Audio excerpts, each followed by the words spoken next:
తాకట్టులో ఉన్న బంగారాన్ని విడిపించి ఆ రోజు ఆన్లైన్ రేటుకే మేము కొంటాం. Sharma gold company.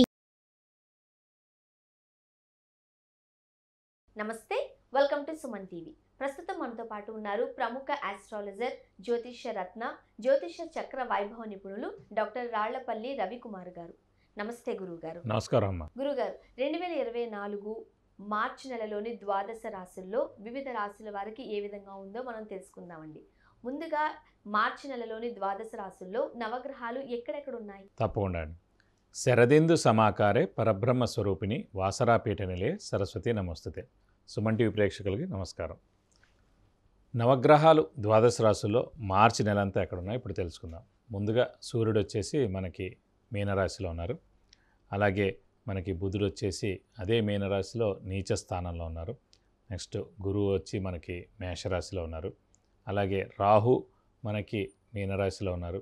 అలాగే కేతు వచ్చేసి మనకి కన్యారాశిలో ఉన్నారు.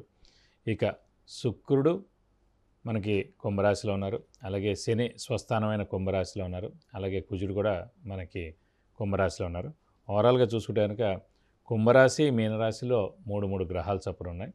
కాబట్టి ఈసారి కొంచెం జాగ్రత్తగానే చెప్పుకోవాలండి. గురుగారు, మార్చి నెలలోని ద్వాదశ రాశుల్లో అన్ని రాశుల గురించి ఒక్కొక్కటిగా మీరు తెలియజేశారు. అలానే చక్కటి పరిష్కార మార్గాలు కూడా సూచించారు. మరి చివరి రాశి మీనరాశి. మీనరాశి గల వారికి ఈ మార్చి మాసం అంతా కూడా ఎలా ఉండే అవకాశం ఉందండి? అలానే చక్కటి పరిష్కార మార్గాలు సూచిస్తారా? తప్పకుండా అమ్మా.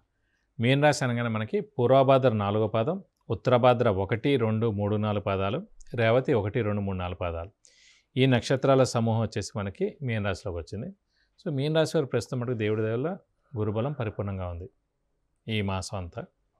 సో అలాగే రాహు మటుకు రాశిలోనే ఉన్నాడు. సప్తమ స్థానంలో కేతు ఉన్నాడు. వ్యయ స్థానంలో శని ఉన్నాడు.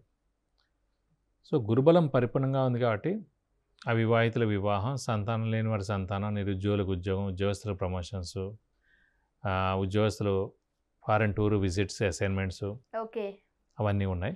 కానీ వ్యయ స్థానంలో శని ఉండడం చేత డబ్బు ఖర్చు ఎక్కువగా ఉండడం, నిద్ర పట్టకపోవడం, వృధా ఖర్చు, వృధా ప్రయాస, ట్రావెలింగ్ చేయడం, చిన్న అనారోగ్యాలు కలగజేయడం అది జరుగుతుంది. కాస్త ఇబ్బందికరమైన పరిస్థితులు ఈ మాసం అంతా ఎదుర్కోవాల్సి ఉంటుందేమో. ఎందుకంటే రాహు కూడా రాశిలో ఉన్నాడు కదండి, సేమ్ కన్యా రాశిలాగా.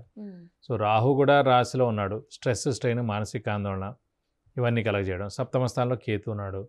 సో అది కూడా విపరీతమైన స్ట్రెస్, ఇమీడియట్ బాస్తో ప్రాబ్లం, కొలీగ్స్తో చిన్న ప్రాబ్లం, దెబ్బలాట్లు, అలాగే భార్యాభర్తల మధ్యన అన్యోన్యత లోపించడం, ఇవన్నీ కూడా జరిగేందుకు అవకాశాలు ఎక్కువగా అన్నమాట. కాబట్టి ముఖ్యంగా మనకి శని బలం లేదు, రాహుబలం లేదు, కేతు బలం లేదు. ముఖ్యంగా ఈ 3 బలాలు లేకపోవడంతో అనవసరమైన మామూలుగానే మీనరాశి వాళ్ళు చాలా సాఫ్ట్గా ఉంటారు. సాఫ్ట్, నిదానం, కూల్గా ఉంటారు. సో అలాంటి వాళ్ళకి 100% స్ట్రెస్ అనేది యాడ్ అయిపోయింది ఇప్పుడు. సో ఆ స్ట్రెస్ని ఎక్కువగా తీసుకోలేని వాళ్ళు కొంచెం అనారోగ్యం పాలయ్యేందుకు అవకాశాలు ఉన్నాయి. ప్లస్ మనసులో ఉన్నది ఏది కూడా వాళ్ళు బయటికి చెప్పరు. సో అలాగే వాళ్ళు మదన పడుతూ ఉంటారు, బాధపడుతూ ఉంటారు. దాంతో కూడా ఇంకో అనారోగ్య అవకాశాలు ఎక్కువగా ఉన్నాయి. సో వెయిట్ తగ్గిపోవడం, వెయిట్ లాస్, లేకపోతే అంటే ఆరోగ్యం మీద కూడా దాని ఎక్కువగా ప్రభావం ఉంటుంది. ఎందుకంటే వీళ్ళు ఎవరితో పంచుకోరు, ఎవరికి ఏం చెప్పరు. ఏదైనా ఎవరైనా తిట్టినా కూడా పోన్లే వాళ్ళ మానాన్ని వాళ్ళే పోతారని ఎన్నైనా సరే వాళ్ళు తీసుకుంటారు. కానీ వాళ్ళు అవతల వాళ్ళకి ఎక్స్ప్రెస్ చేయరు, లేకపోతే చెప్పరు, తిట్టరు అవతల వాళ్ళని. సో అవన్నీ కూడా ఇంపాక్ట్ ఎక్కువైపోతుంది. ఇప్పుడు ఏలినాడ్సిన ఇంపాక్ట్, ఆ ఇంపాక్ట్ అన్ని ఇంపాక్ట్లు ఎక్కువైపోతాయి అన్నమాట. సో ప్రస్తుతం ఒక గురుబలం చేత ఇవంతా నడుస్తుందండి. మళ్ళీ ఏప్రిల్ వచ్చిందంటే గురుబలం కూడా తక్కువగా ఉంటుంది. కాబట్టి మీరు ధైర్యంగా ఉండండి.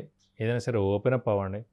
ఏదైనా సరే బయట ఏమైనా అనాలన్నా కూడా అనేసేయండి. ఏది దాచుకోకండి, ఎక్కువగా బాధపడకండి.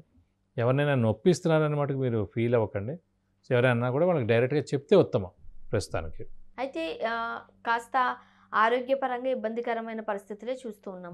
మరి ఆర్థికంగా ఎలా ఉండే అవకాశం? ఆర్థికంగా అయితే కాస్త పర్వాలేదండి. గురువు అనేవాడు చాలా బాగున్నాడు కాబట్టి, గురుబలం ప్రస్తుతం బాగుంది కాబట్టి ఏప్రిల్ 22వ తారీఖు దాకా మటుకు ఆర్థికంగా అత్యుత్తమంగా ఉందని చెప్పుకోవచ్చు. ఎందుకంటే ధనస్థానంలోనే ధనకారకుడైన గురువు ఉన్నాడు. సో 100% మనకి ధనానికి ఏ ఇబ్బంది ఉండదు. అండ్ ఉద్యోగస్తులకు ఎలా ఉంటుంది? స్థానచలనం కావచ్చు. ఉద్యోగస్తులకు కూడా స్థానచలనం తప్పదు. ఎందుకంటే 12వ స్థానంలో శని ఉండడం చేత, ఏలినాటి శని స్టార్ట్ అవ్వడం చేత ఖచ్చితంగా ఇల్లు మార్పు కానీ, ఉద్యోగ మార్పు కానీ, ట్రాన్స్ఫర్ అవ్వడం కానీ, అంటే వేరే ఊళ్ళో ఉద్యోగం చేయడం కానీ, సో ఖచ్చితంగా ఉండేందుకు అవకాశాలు ఎక్కువగా ఉన్నాయి. ఓకే. మరి ఉద్యోగస్తులకు ఎట్లా ఉంది? వ్యాపారస్తులకు ఎలా ఉంటుంది? వ్యాపారస్తులకి మిశ్రమ ఫలితాలు అంటే గురువు బాగున్నాడు కాబట్టి 50%, శని బాలేడు కాబట్టి 50% బాలేదు. సో 50% యావరేజ్గా వ్యాపారస్తులకు బాగున్నాడు. మరి వివాహం అయ్యేందుకు ఇది సానుకూలమైన పరిస్థితులు అనుకోవచ్చా? గురుబలం పరిపూర్ణంగా ఉంది కాబట్టి ఏదైనా సరే ఖాయపరచుకోవడం, లేదంటే ఎంగేజ్మెంట్ చేసుకోవడం, లేదంటే పెళ్ళైనా అయిపోవడం అనేది మటుకు ఏప్రిల్ 22వ తారీఖు లోపలనే ఉందండి. సో అది దాటితే కనుక మెల్లిగా అంటే టైం పడుతుంది, మళ్ళీ ఇంకొక ఏడాది పడుతుంది అన్నమాట. కాబట్టి ఈ లోపలనే మీరు ఏదైనా ఫిక్స్ చేసుకోవాలంటే చేసుకోవచ్చు, పెళ్లి తర్వాత అయినా చేసుకోవచ్చు. కానీ కనీసం ఎంగేజ్మెంట్ కానీ లేదంటే అమ్మాయి మాదని అనిపించుకోవడం కానీ ఇవన్నీ అయినా చేయాలంటే ఏప్రిల్ 22వ తారీఖు దాకా బలం చాలా బాగుంది, గురుబలం. మరి వివాహం అయిన వాళ్ళకి వివాహ సంబంధాలు కావచ్చు, లేకపోతే వివాహమైన లైఫ్ స్టైల్ కావచ్చు, వీళ్ళకి ఎలా ఉండే అవకాశం? వైవాహిక జీవితం మటుకు చాలా బాగుంటుందండి, అందులో ఏ ఇబ్బంది ఏం లేదు, అది బాగానే ఉంటుంది. సో ప్రస్తుతానికి మటుకు పెళ్లి కాని వారు ఎవరైతే ఉన్నారో వాళ్ళ మటుకు సరైన సమయం ఏప్రిల్ 22వ తారీఖు దాకే. సో ఈ లోపల ఖాయపరచుకుంటే ఉత్తమం.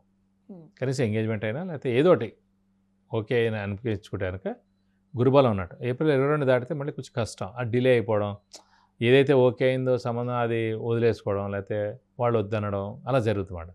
అదే గురుబలం ఉన్నప్పుడే ఇవన్నీ ఫిక్స్ చేసుకోవాలి. అంటే ఈ నెలలోనే జరిపించుకుంటే Yes, మంచిది అని 100%. చెప్తారు. ఓకే. విద్యార్థులకి ఎలా ఉండే అవకాశం? విద్యార్థులకు గురుబలం బాగానే ఉంది కాబట్టి విద్యార్థులకు సువర్ణ అవకాశం చెప్పవచ్చు. ఖచ్చితంగా వాళ్ళకు పట్టిందల్లా బంగారం, మంచి ర్యాంకులు సాధిస్తారు, మంచి సీట్ కూడా వస్తుంది.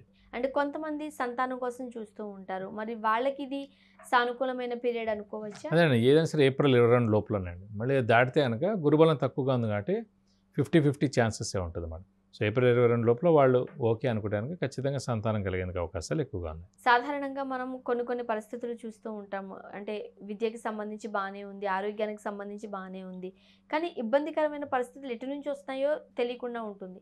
అలా వీళ్ళకి ఎలా ఉంటుందంటారు? సో మామూలుగా ఏంటంటే ఈ మీన రాశి వారికి వ్యయ స్థానంలో శని ఉండడం చేతే అంటే ఏం డెసిషన్ తీసుకోవాలో తెలియదు, నిద్ర సరిగ్గా పట్టదు, విపరీతమైన ఆలోచనలు ఉంటాయి మామూలుగా శని ఉంటేనే. ఇది కాకుండా మన రాశిలోనే రాహు ఉన్నాడు కాబట్టి చంద్రుడు మనస్కారకుడు, బుద్ధికారకుడు. అలాంటి చంద్రుడు ఉన్న ప్లేస్ మీన రాశిలోనే రాహు ఉన్నాడు కాబట్టి అసలు ఒక్క సెకండ్ కూడా నిద్ర పట్టనివ్వదు. విపరీతమైన ఆలోచన, అధైర్యం, మానసిక ఆందోళన, స్ట్రెస్, స్ట్రెయిన్. సో దాంతో డెసిషన్స్ కూడా తీసుకోలేకపోతూ ఉంటారు వీళ్ళు. వీళ్ళకి ఎటువంటి ఆరోగ్య సమస్యలు వచ్చే అవకాశం ఉందంటారు ఇంత సాధారణ- స్ట్రెస్ లో? ఖచ్చితంగా ఇవే వస్తాయని తెలియదు. ఎందుకంటే ఆరోగ్య విషయం అంటే మళ్ళీ 6వ స్థానం చూడాలి, వాళ్ళ జాతకంలో రవి, చంద్ర, కుజులు ఎక్కడ ఉన్నారో చూడాలి. సో మామూలుగా ఓవరాల్గా అయితే అనుకో స్ట్రెస్, స్ట్రెయిన్ ఎక్కువగా ఉంటుందని చెప్పుకోవాలి. ఓకే. మరి వీళ్ళు ఇన్ని కష్టం ఉంది కాబట్టి ఏ దేవతను ఆరాధిస్తే మంచిది? మామూలుగా మీన రాశి వారు కానీ మీన లగ్నం వారు కానీ పంచమ స్థానాధిపతి అంటే కర్కాటక రాశి అధిపతి చంద్రుడు అయ్యాడు కాబట్టి అమ్మవారిని ఎక్కువగా ఇష్టపడతారు, అమ్మవారిని ఎక్కువగా పూజిస్తే వాళ్ళకి చాలా మంచి జరుగుతుంది. ప్రస్తుతం ఈ టైంలో మటుకు వీళ్ళ పరిహారాల విషయం మటుకు ముఖ్యంగా ఇంకా శని అనేవాడినే తీసుకోవాలి కాబట్టి ఏలినాటి శని, ప్రతి శనివారం ఉపవాసం ఉండడం, వీలైతే ఒక శనివారం రోజు రక్తదానం చేయడం, అలా వీలైతే కనుక ఆంజనేయ స్వామి, వెంకటేశ్వర స్వామిని ఎక్కువగా పూజిస్తే కనుక మీకు అన్ని విధాలా మంచి చేకూరుతుంది. ముఖ్యంగా కొంతమంది ఇంత కష్టాలు ఇబ్బందులు పడుతున్నప్పుడు ఒక క్షేత్ర దర్శనం చేసుకుంటే మంచిది, అంటే ఈ దేవుని దర్శించుకుని వస్తే మంచిది అని అనుకుంటూ ఉంటారు కదా, ఎటువంటి క్షేత్రాన్ని దర్శించుకుంటే మంచిది అంటే ఫర్ ఎగ్జాంపుల్ ఇప్పుడు మరి ఈ ఏలినాటి శని ప్రభావం ఎక్కువగా ఉంది కాబట్టి వెంకటేశ్వర స్వామి, ఆంజనేయ స్వామిని ఎక్కువగా ఆరాధిస్తే మంచిది కాబట్టి వీలైతే తిరుపతి వెళ్తే కనుక తప్పకుండా తిరుపతి అవ్వచ్చు, లేదంటే చిన్న తిరుపతి అవ్వచ్చు, వెంకటేశ్వర స్వామి టెంపుల్. కనీసం ఆర్థికంగా బాగున్న వాళ్ళు అంత పెద్ద టెంపుల్స్కి వెళ్ళచ్చు, ఆర్థికంగా అంత బాగాలేని వాళ్ళు మన ఇంటి దగ్గర ఏమైతే వెంకటేశ్వర స్వామి టెంపుల్ అంటే ఆంజనేయ స్వామి టెంపుల్ ఉందో అక్కడికి వెళ్ళి ప్రదక్షిణాలు చేయడం, అర్చన చేయడం, అభిషేకం చేయించడం అన్నీ చేస్తే మన పేరు గోత్రనామాలతోటి ఎలాంటి దోషమైనా మనకి తొలగిపోతుంది. అండ్ మీరు చాలా సందర్భాల్లో పరిష్కార మార్గాలు కూడా సూచిస్తూ ఉంటారు, అంటే ఈ రోజు ఇది చేస్తే మంచిది, అది చేస్తే మంచిది అని. అటువంటి పరిష్కార మార్గాలు ఏమైనా ఉన్నాయా? మరి వీళ్ళకి మటుకు ఖచ్చితంగా చెప్పాను, ఇంకా ఏలినాటి శని ఉధృతి చాలా ఉంది కాబట్టి, చాలా ఏళ్ళు ఉంది కాబట్టి ప్రతి శనివారం వీళ్ళు ఫిక్స్డ్గా శనివారం రోజు ఉపవాసం పెట్టుకోవడం, వీళ్ళతో ఒక శనివారం రోజు రక్తదానం చేయడం, ప్రతి ఏడాది 2-3 ఏళ్ళకి. అలాగే ఆంజనేయ స్వామి, మళ్ళీ వెంకటేశ్వర స్వామిని ఎక్కువగా ఆరాధించడం, ఇవి చేస్తే సరిపోతుంది. మార్చి నెలలోని ద్వాదశ రాశుల్లో చివరి రాశి అయిన మీనరాశి గురించి, అంటే మీనరాశి గల వారికి ఎలా ఉంటుంది, అలానే చక్కటి పరిష్కార మార్గాలు సూచించారు. ధన్యవాదాలు. నమస్కారం. సుమన్ టీవీ ప్రేక్షకులకు విద్య గురించి కానీ, ఉద్యోగానికి సంబంధించి కానీ, వివాహానికి సంబంధించి కానీ, కుటుంబ సమస్యలకు సంబంధించి కానీ, వ్యాపారానికి సంబంధించి కానీ, ఇతరత్ర ఎటువంటి సమస్యలు ఉన్నప్పటికీ మీకు కింద స్క్రోల్ అయిన నంబర్కి కాల్ చేయవచ్చు, లేదా వాట్సాప్ కూడా చేసి గురువుగారి అపాయింట్మెంట్ తీసుకుని గురువుగారితో మీరు నేరుగా మాట్లాడి చక్కటి పరిష్కార మార్గాలు పొందగలరు. ధన్యవాదాలు.